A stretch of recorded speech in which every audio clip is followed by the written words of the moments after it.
Fuzzy Belvedere, let's get into some of the reasons why I think. Okay, so now usually when I say his name, he just shows up, and I don't know if he's listening right now. Paris Lilly asked an incredible question during that interview with Phil Spencer, and with multiplat being a big aspect of what they're doing different from Sony and what they're doing different from Nintendo.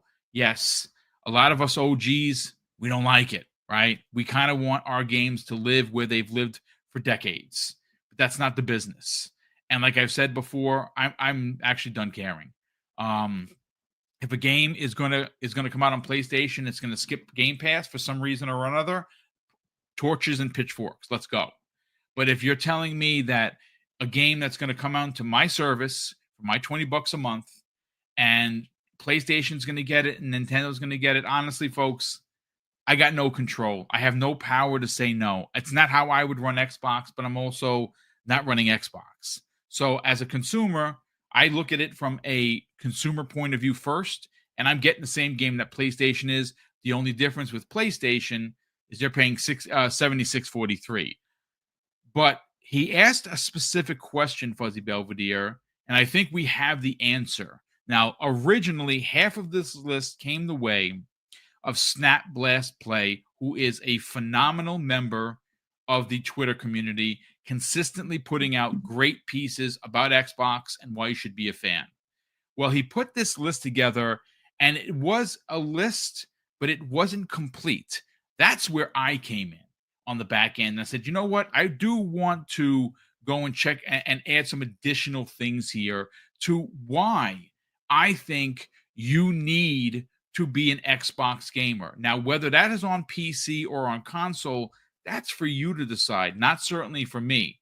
But I think that when he asked the question, why should I own an Xbox? He asked that question directly to Phil Spencer. Now, Phil Spencer did elaborate on the hardware aspect. And even though he didn't go into like super, super rich details, I think it's safe to say, folks, that we all are under the impression that the next pair of hardware, one is going to be a portable. It's going to be Xbox's first portable in the history of the brand. And it works out. If it turns out that it releases next year, what a way to celebrate your 25th anniversary as a platform, launching your first handheld. But that's not it. Where this story really takes a turn is this rumored Xbox hybrid. And we've talked about it to death, but I do want to just kind of to elaborate it. Maybe we got some new viewers that have never heard us talk about this before. This console, this mythical beast, if you will, is expected to be a box that says Xbox and plug into your TV and underneath your stick it into your entertainment center and go. Press power and go.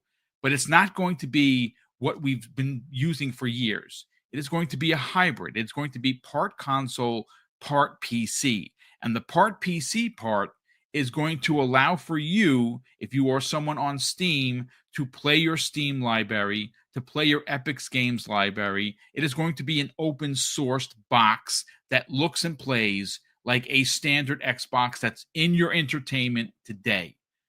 And that is the big deal. This is going to probably, and again, it doesn't even just end there, Fuzzy Belvedere.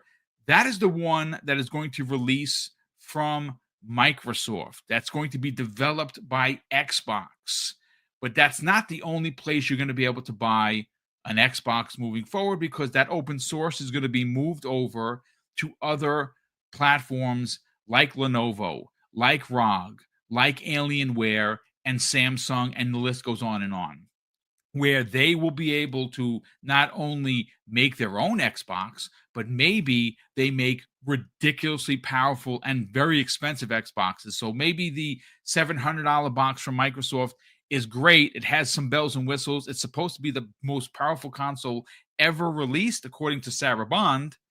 But maybe you want the $1,500 box that's running 50 something, one of the 50 cards that's coming out, and you want that kind of power. You're going to be able to buy it. which I think is incredible. But one of the things that was not elaborated on, Fuzzy, is this list I have in front of me. And I think it gets overlooked because every one of these things that we're going to discuss are not available on PlayStation. Now, they're available on PC, sure, but they're not available on PlayStation, which is why I personally think that you should own an Xbox or at least play on PC. And here's why. And we're going to let you elaborate once I'm done reading the list. Mm-hmm. Quick resume. No one talks about how awesome that is, that you jump from game to game to game. It is phenomenal. As a matter of fact, it's something that PlayStation 5 removed. They had a quick resume-esque kind of program. Gone. Yeah, the cards. Yeah, gone. You can't use it anymore. Smart delivery. This is where they kick the teeth in of PlayStation, because instead of charging you $10 per upgrade, the game gets delivered through smart delivery. If there's an update, you get it for free. They have real VRR. They have auto HDR for older games. They have FPS boost for older games. There are free 4K updates. Again, using the word free, something that PlayStation doesn't understand. You also have 3 gens of backwards compatibility. OG Xbox, Xbox 360, and Xbox One. Folks, I'm here to tell you that maybe not every game is in that list, but most games work. And if you own those games, why shouldn't it? Why should it be a foreign affair for you to play a game that you paid for? Microsoft gives you that. You also have, of course, and this is the true exclusive that people do not seem to understand, that is Xbox Game Pass Ultimate. You are getting first-party bangers like Gears of War E-Day, like Fable, like Ninja Gaiden 4, and so many more in your service. You also have Xbox Play Anywhere. And that is going to expand in a big way, because not only can you play on your PC, you can play on your laptop, you can play on your TV, you can play on your console or your phone. You can be able to play here, there, and everywhere. And that is a really, really big deal. You also have, listen, let's call a spade, folks, the best controller in the MF business. And I'm not even talking about the Elite. The Elite by itself is leaps and bounds better than anything I've ever used, simply because of the half-pull triggers. They're amazing. But the regular controller is 10 times better than the PlayStation 5. And I like their controller because obviously I like the DualSense, but those sticks that go across, not for me. And lastly, and again, this is a simple one, and you could take it or leave it. What about a great return policy? You ever try to return anything on PlayStation? Not only can you never get anybody on the phone, but if you try, like my brother did all those years ago, to get something to go through his bank because he was denied a return, they lock your account down until you buy the game.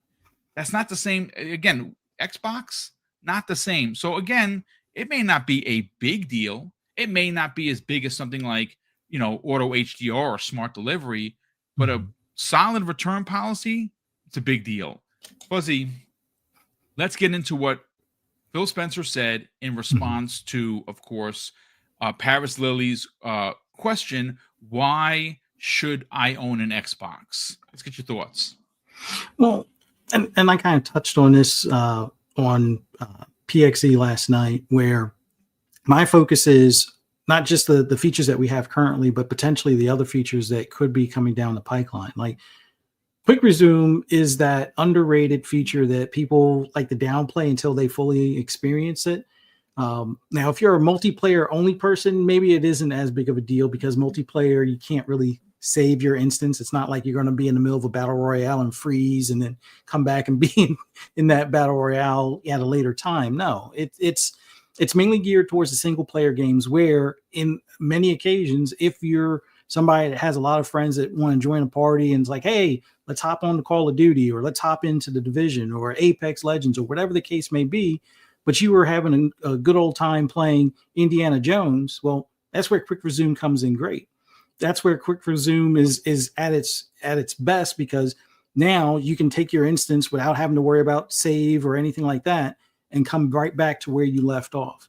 And that's across a ton of single player games. And there's some multiplayer games where it works. Like I tend to use it a lot with Forza Horizon 5, but some multiplayer instances, it's not going to be as compatible. But that's one of those things that I didn't know I needed it until I was exposed to it, basically. And I have a feeling they'll do the same with the next Xbox. But like for those on PC, that still isn't a thing unless you're good at figuring out how to do virtual machines on your own PC, which at that point you're using up a lot more resources that are going to probably bog your machine down. They are working out something for Windows 12 potentially on the gaming side of things to make a quick resume for PC, but that could be a whole year, 2 years away before that's up and running, for at least for the PC end of things. But that's an underrated feature that definitely comes in handy and I use quite often.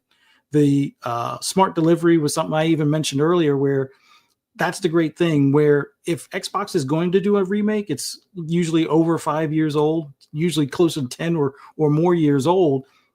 And that's when it's worthwhile, redoing the game. Otherwise, if it's just like, oh, we're moving from Xbox One to Xbox Series consoles between that generation, you get the update, unless the publisher says otherwise. But we know some of the certain suspects that will still want to charge in that regard, that is outside of Xbox's control. If Take-Two wants to charge you to get the remaster for San Andreas or something like that, they can't like deny them from doing that. But anything that's an Xbox game, and like I would say 90% of the publishers, if there is a 4K update, texture update, or anything like that, you just have to be connected to the internet to get the update to download to your console, and you're good to go. But the big thing is, I think not enough people look at the ecosystem as a whole as that draw of why you stay there. Sure, your digital library kind of ties you to that place. And it always boggles my mind when people are like, oh, I'm going to sell my console. Like, well, are you selling all your digital games as well, or trading those in some sort of way?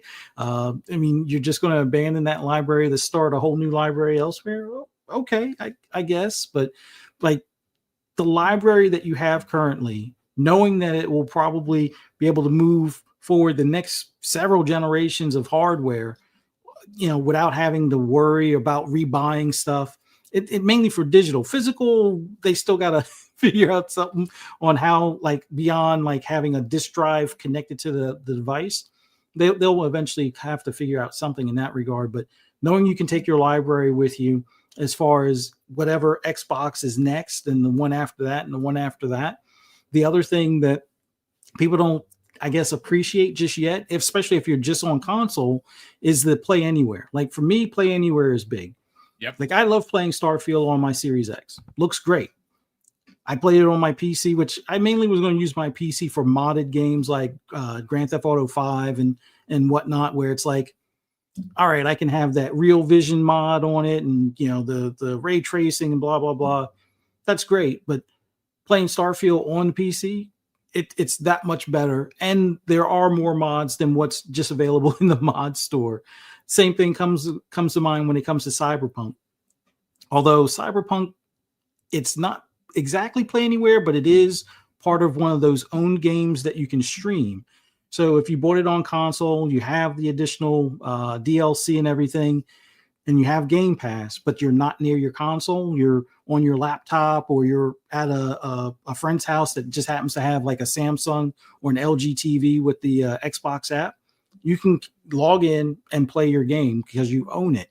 And that's a feature I really wish Sony would consider doing something along those lines, like have the PlayStation app in every Sony TV and maybe some of their competing TVs out there.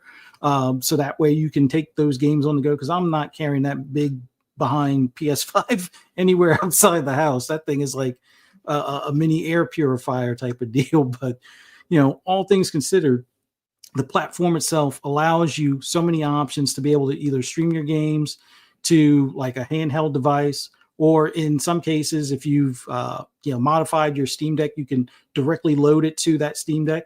And then things like the ROG Ally, Legion Go, and a lot of the other Windows-based handhelds, you're installing Windows on it, so it automatically has access to your Xbox library.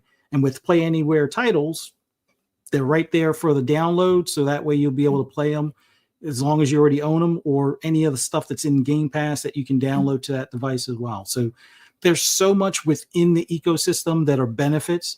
And I know you were, kind of semi-joking, but serious when it came to the return policy, which, unless you're one of those tier 5 players, where even some of them I've seen on Twitter complain that their son bought a game that they didn't want them to buy, and then they tried to refund it through their credit card and got their account locked, and they're asking why. And Sony's like, not listening to them, kind of thing. Yeah. It's funny to me that, people always talk about, Xbox should ask for better from Xbox. It's like, well, we already have better. What are you talking about? Why aren't you guys asking for better where you're not getting all your games canceled, or a majority of them canceled and such? But no, I would like for me, current hardware, current platform, love how it's situated, and the options of being able to play on PC, a tablet, my phone, my console, an app loaded TV. Those are all great. The one thing I really want to see next is from the handheld to be able to play a console version of the app or the console version of the game that I already own. Yes. On that device, and possibly even still play the PC versions on that same device. Now, I guess the gray area with that is third parties tend to not look upon that in the best of light, but there are a lot more third parties that are getting on board with this Play Anywhere. Like we've seen Sega do it with Metaphor. We've seen Square do it with what was it, Octopath Traveler 2 and the Pixel Remaster and a lot of other titles that they're bringing, which, we're going to probably hear an announcement here soon from Square as far as some more stuff coming to Xbox. But I think having that handheld, being able to play your console library and your PC library and possibly even your library from Steam or Epic and whatnot on that same device, that in itself, one device to kind of rule them all, let's say, to the point where I can take everything I already own and play on that one device that I can take with me, or, hook to a dock to connect to my TV.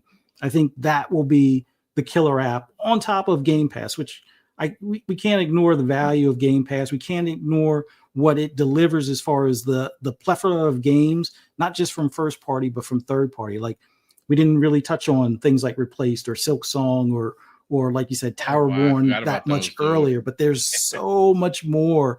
Like, was it Atomic Fall? I think comes in March, if I'm not mistaken. So there's always lines up of things that are coming month by month from them that are dropping into the service. I don't know. The platform itself is what appeals to me. If you're not already in the Xbox ecosystem, I get it. You may not understand why somebody would want to have an Xbox in that regard, but probably the biggest thing, and we've seen it with the one guy, I guess it's from Old Fools or something like that, is his YouTube channel where his wife bought him. You're talking about Elliot? Yes. Yeah. A Pair of Fools or something. Yeah. People have been reaching out to the guy. I got to get him on. He's not on Twitter, which good for him. Mm-hmm. Good for him that he's not. I got to find him on Xbox Live. I want to get him on the show, but yes, please continue. Yeah. Like, that's somebody that got the Series X as a gift. And even Neo Spark is another one where he's a diehard PlayStation guy that happened to get an Xbox One X a few years back. And he saw the value in it. And he saw how, a lot of these features that the system has are worthwhile and, are a draw. Now, some of the games he's still going to play on PlayStation. A lot of the other games, especially ones that are in Game Pass, he's going to play on Xbox. And I think that's where, once people get past like, oh, Game Pass is just for renters or poor people. No, it's for people that want to have access to the game the launch day and be able to play it and not have to break the bank to do so, especially when there's multiple games coming out. And a lot of those are dropping into the service at that time. Or maybe 5 of the games that you're looking to buy, 2 of them are in Game Pass. So now you've saved probably close to $140 just by having it where you can have access to them. Sure, you can still buy them to own them down the road like I do. It's just a matter of I wait until it's like 6 months where it's like 30% off or more. So I don't know. I think, well, first, shout out to Paris for the awesome question that he asked, because I know that's on a lot of the front of a lot of people's minds. But also shout out to Phil for answering it in the sense that they want their hardware to be that show point. And I think with the Series X, they've kind of shown, yes, I know not all the devs use the tools and blah, blah, blah, but it's been a great piece of hardware. And it's not like it's out of the realm when it compares to like the PS5 Pro, which I know a lot of people are like, oh, the PS5 Pro kills it. And it's like, you hear so many times where you have to turn the pisser off to get the thing to play the game as good as just the regular PS5. So it's like, was it really worth getting that device at that point? I don't know, but yeah, it's right now. I think Xbox is in a great space for, keeping their customer base. I know some people will disagree, but I think the platform as a whole, the games, the services, some of the features of the hardware, and then the potential of, the biggest technical leap in the next generation of hardware, which will probably involve AI, which I don't know about you. I look at AI as just this fun toy to play around with now on OpenAI or Chat GPT and stuff. But just imagine, you have a portable device. AI is built in. The AI does the upscaler for the games. It also knows that you're on your way home. It's ready to start up your Xbox. It prompts you on that handheld device. Hey, do you want to continue on your main screen? So as soon as you walk in the door, it's like, oh, you can put the handheld down, pick up right where you left off on the main console in front of the TV. Or maybe you have it set so when you're less than 10 minutes away from home, it sends out a message to all your buddies that, hey, I'm getting on in 5 or getting on in 10 minutes. Let's play XYZ game. Imagine having those types of features incorporated into the next device, or knowing that, hey, you're struggling with this game as far as trying to, do it solo. Let's see if we can't get a looking for group type of thing sent out there, or see if there's any other existing groups out there on that feed, which not everybody knows that there's already a looking for group thing on the device. But hey, maybe it points out, hey, there's 3 people in the same game right now. Why don't you join up with them and be able to get through this mission type of thing? And I think those are the types of features that, with AI being integrated into these consoles, that could be the big game changer for the next gen.